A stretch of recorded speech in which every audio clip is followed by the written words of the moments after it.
안녕하세요. 이제 환갑을 바라보는 아줌마입니다. 남편은 일찌감치 췌장암에 걸려 먼저 떠나보낸 지도 벌써 20년이 넘었네요. 남편이 떠난 후에 남겨진 딸과 아들을 저 혼자 키워내야 했어요. 초등학생이었던 아들과 중학생이었던 딸을 키우려면 돈이 생각보다 많이 들더라고요. 아이들 기죽이지 않으려 더 잘 입히고 더 잘 먹여가며 키웠습니다.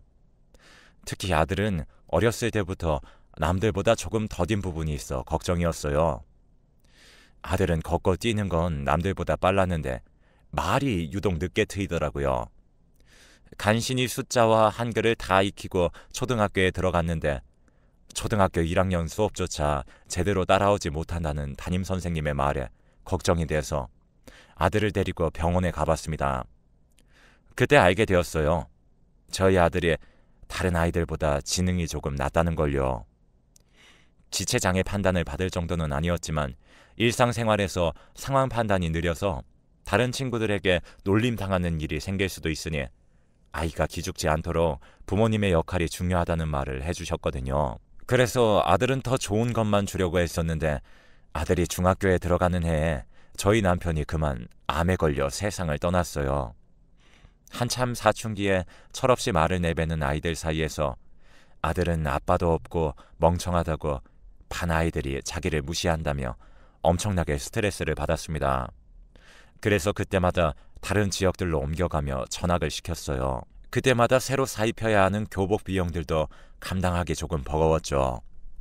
그래도 아들은 무사히 고등학교까지도 졸업을 했습니다. 비록 성적은 좋지 못했지만요. 근처 전문대까지는 갈 수 있는 성적이었지만 아들이 먼저 자기는 대학이 아니라 일해서 돈을 벌고 싶다고 나섰습니다. 그동안 학교에서 또래 아이들에게 놀림당했던 경험이 많다 보니 아무래도 또래들이 모여있는 곳을 가기가 꺼려졌었나 봐요.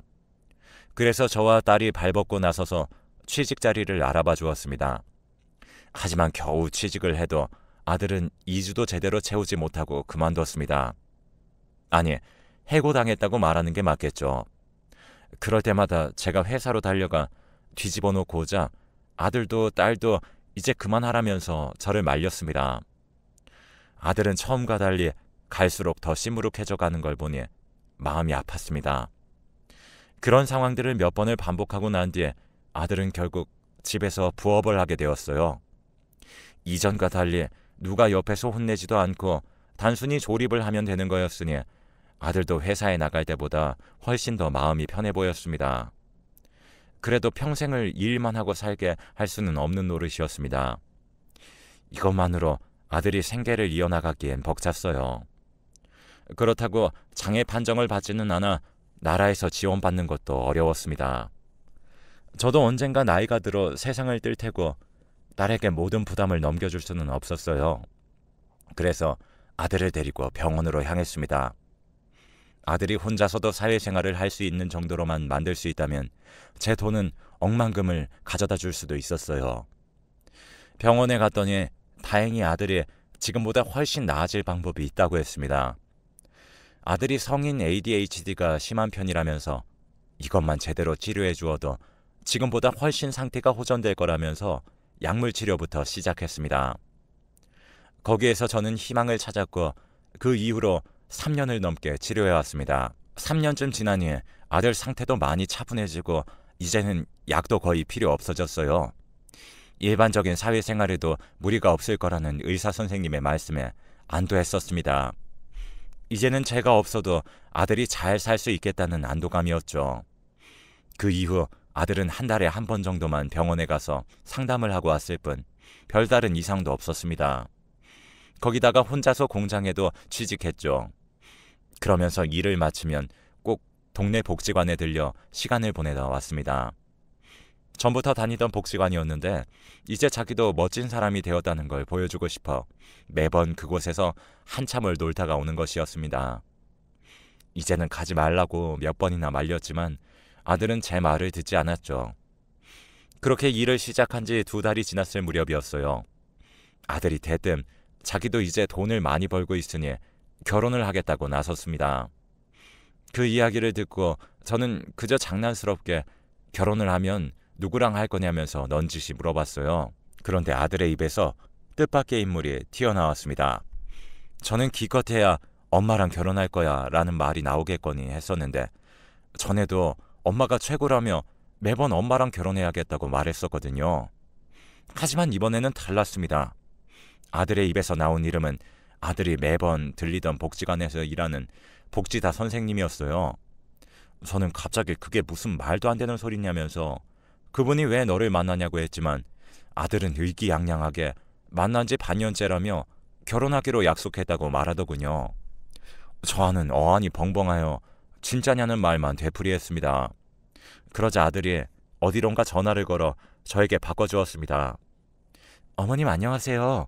저 복지관의 윤미영입니다. 저랑 상수씨 정말로 사귀는 거 맞아요. 제가 한번 찾아뵐게요.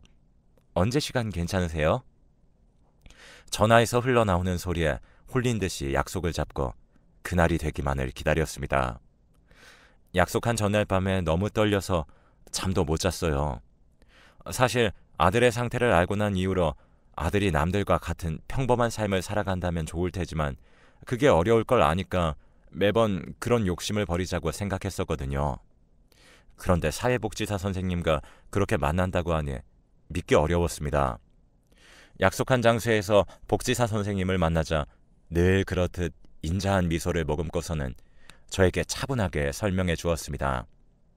어머니, 상수씨 일반인이랑 다를 바 없어요. 어머님이 제일 잘하시잖아요. 아니, 오히려 상수씨는 일반인보다 훨씬 좋은 사람이었으면 좋은 사람이지 결코 그 누구에게도 지지지 않는 사람이에요. 일하고 와서 자기도 힘들 텐데 꼭 복지관에 먹을 것을 챙겨와서 아이들에게 나눠주고 그러는 거 쉽지 않아요. 저는 그런 모습을 보고 상수씨한테 반한 거예요. 저는 그래도 도무지 이해가 가지 않았습니다.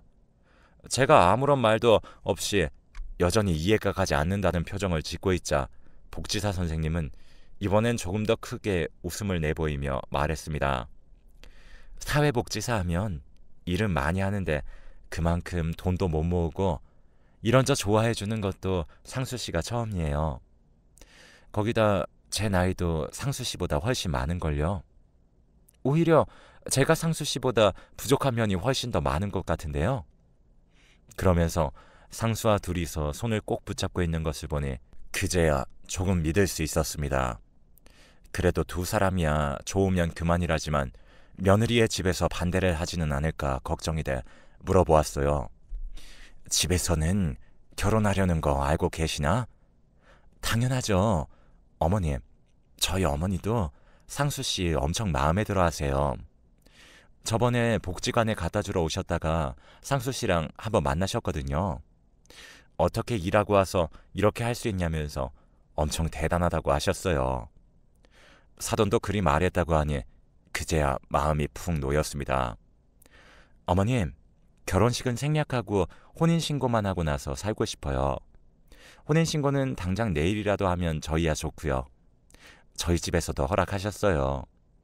그러면서 상수와 눈맞춤을 하고선 둘이서 씩 웃어 보였습니다. 상수는 조금 상기된 목소리로 그럼 내일 바로 혼인신고하러 가자며 신이 난 듯 복지사 선생님의 두 손을 잡고 흔들거렸습니다.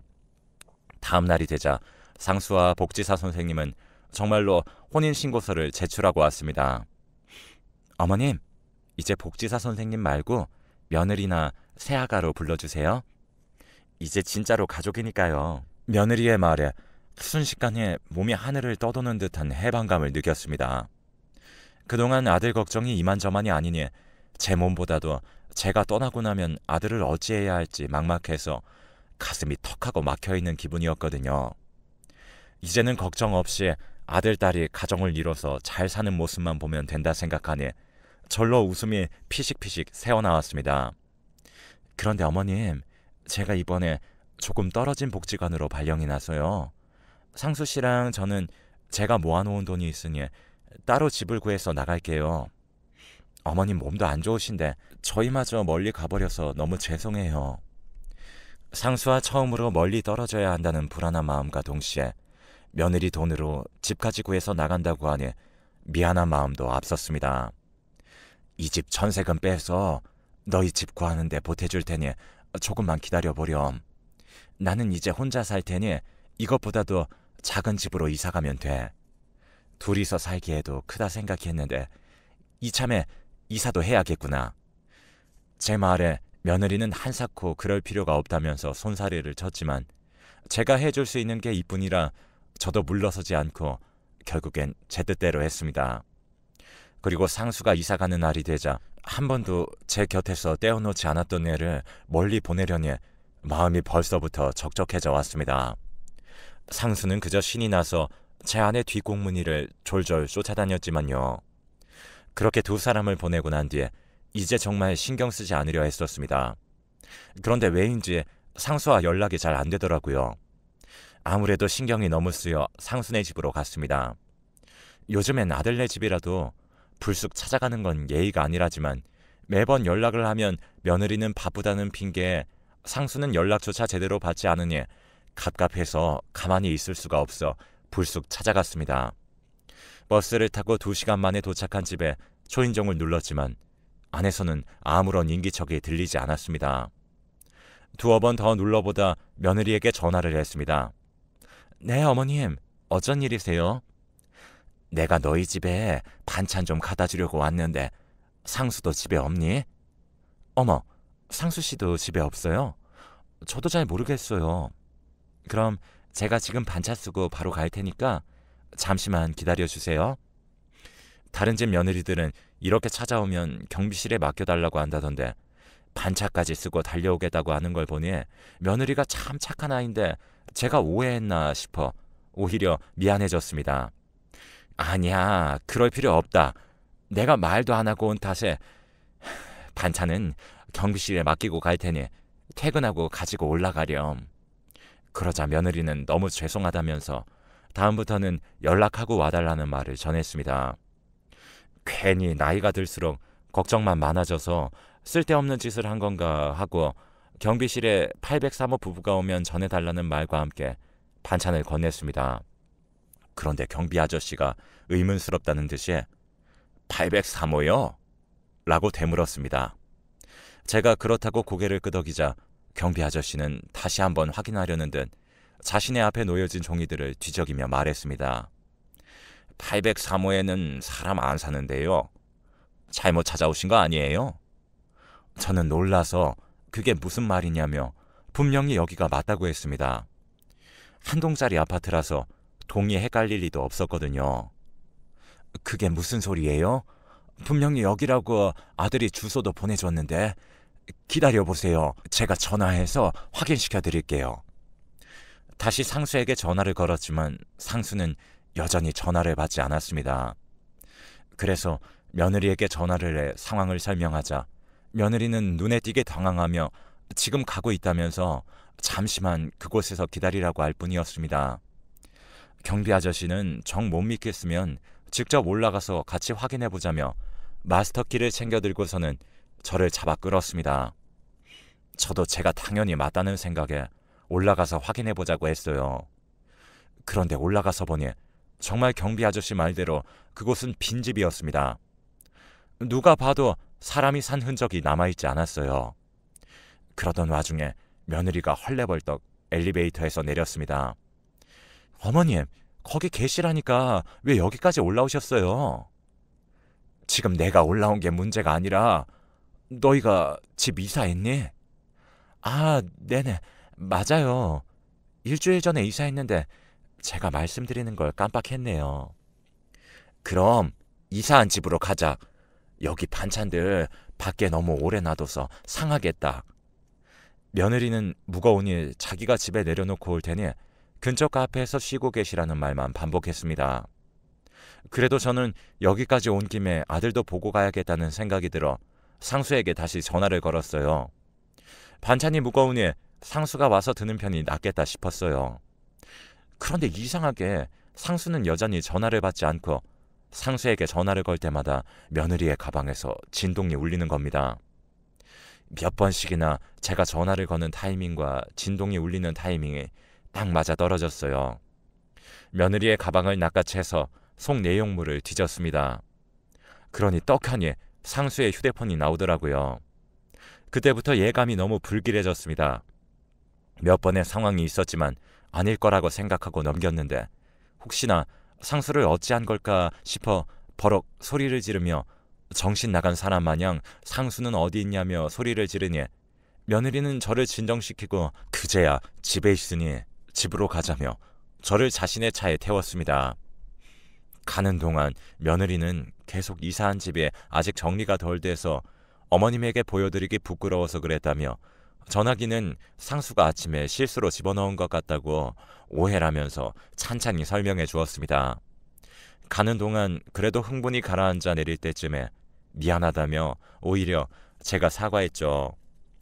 집에 가니 정말로 상수가 있긴 했습니다.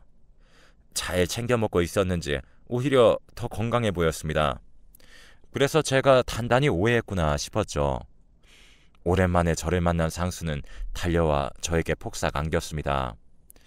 덩치도 큰 녀석이 다시 아이처럼 구는 모습을 보니 코끝이 절로 찡해졌습니다. 그리고 집을 둘러보니 조금 엉망이긴 하더라고요. 짐도 여기저기 덜 풀려 있기도 했고요. 그래서 짐 정리를 도와줘야겠다는 생각에 가장 커다란 박스부터 정리하려고 했습니다. 근데 위에 있는 짐을 덜어내던 도중에 박스가 덜컥하고 흔들리는 겁니다. 뭔가 이상하다 싶어 한 번에 뭉텅이로 옷가지며 자질구레한 것들을 꺼냈는데 가장 아래에서 누가 봐도 병색이 깊은 병원복을 입은 한 남자가 있었습니다. 너무 놀라 제가 소리를 지르니 상수는 제 손을 잡고 집을 뛰쳐나왔어요. 물론 뒤에서는 며느리가 어딜 가는 거냐며 소리를 지르며 쫓아왔습니다. 하지만 상수는 뒤도 돌아보지 않고 얼른 도망쳐야 한다며 한참을 뛰었어요. 며느리가 보이지 않을 무렵쯤 상수도 다리에 힘이 풀렸는지 그 자리에서 주저앉아 엉엉 울며 미안하다면서 이제 우리는 죽을 거라고 했습니다. 놀라서 제가 그게 무슨 소리냐 했더니 상수는 엉엉 울면서 설명해 줬습니다. 그 여자랑 결혼한 후에 병원에 가서 엄청 아픈 검사들도 받고 검사를 받은 후부터는 먹는 것 하나하나 정해준 것만 먹게 하면서 운동도 강제로 시키면서 몸을 엄청 건강하게 만들어줬다는 겁니다. 그러면서 여자가 출근할 때 저에게 전화나 다른 사람들이랑 접촉도 못하게 전화기도 뺐고 안방에 자물쇠를 채우고 나갔다고 해요. 그 이야기를 듣고 의아해진 제가 그게 무슨 소리냐며 그럼 아까는 어떻게 밖에 나와 있었던 거냐고 묻자 방금은 무서운 아저씨가 와서 방문 열어주고 곧 엄마가 올 텐데 아무 일 없었던 척하라면서 지금까지 있었던 일을 말하면 엄마도 자기도 어떻게든 죽여버리겠다고 했답니다. 자기가 바로 옆에서 듣고 있을 테니 허튼 소리 하기만 하라며 으름장을 놓으면서 말이죠. 알고 보니 상수의 ADHD를 치료하기 위해 다녔던 병원의 전담 의사가 아까 그 남자의 사촌이었는데 자기 사촌이 간이식이 필요한 상황이니 혈액형이 맞는 환자들에게 간이식이 가능한지 검사를 한 겁니다. 그러던 중에 저희 상수가 간기증에 적합하다고 나왔고 그때부터 그 여자가 상수에게 의도적으로 먼저 접근한 것이었습니다. 자기 남편을 위해서요. 일부러 남편과 서류상으로 이혼해놓고 상수에게 접근한 거였죠. 물론 상수가 복지관에 간 것도 그 남자의 사촌이라는 의사가 먼저 추천해줬다고 합니다. 그렇게 상수가 속아 넘어가 진짜로 혼인신고까지 하고선 간이식을 할 때까지 상수를 감시하고 있었던 거죠. 물론 중간에 상수가 이상함을 눈치채고 저에게 가겠다고 몇 번을 말했지만 협박했다고 해요.